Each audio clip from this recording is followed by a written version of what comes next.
अनेक संस्था तुम्ही उभ्या केल्या, ज्याचा आता एक उल्लेख आपण केलात. काय काय संस्था उभ्या केल्यात?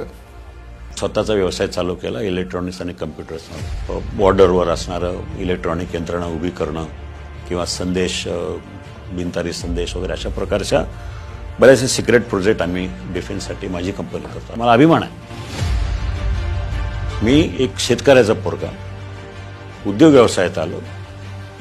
उद्योग व्यवसायाच्या माध्यमातून मतदारसंघातल्या जवळजवळ 250-300 लोकांना माझ्या कंपनीत रोजगार दिला आणि चांगल्या पद्धतीचं काम होतं. शाळा उभी केली. आज ही मोठी शैक्षणिक संस्था आहे. इथं PhD सेंटर आहे, इथं MBA कॉलेज आहे, इथं ज्युनियर कॉलेज आहे, इथं इंग्लिश मिडियमची शाळा आहे. अशा प्रकारे सहकारी संस्थांचा आपली पतपेढी पण आहे मला वाटतं. हो, पतपेढी सुद्धा आहे. कुठल्याही लग्न कार्यासाठी किंवा सणासुदीसाठी ह्या भागातले शेतकरी सावकाराकडे दागिने गहाण ठेवणं किंवा शेती गहाण ठेवणं आणि ते शेती विकणं असे प्रकार चालायचे आणि त्यांचे संसार उद्ध्वस्त होताना मी पाहिलं. म्हणून मी ठरवलं इथं काहीतरी एक अर्थव्यवस्था लोकांचं नियोजन केलं पाहिजे. म्हणून मी 87 साली पतसंस्था उभी केली.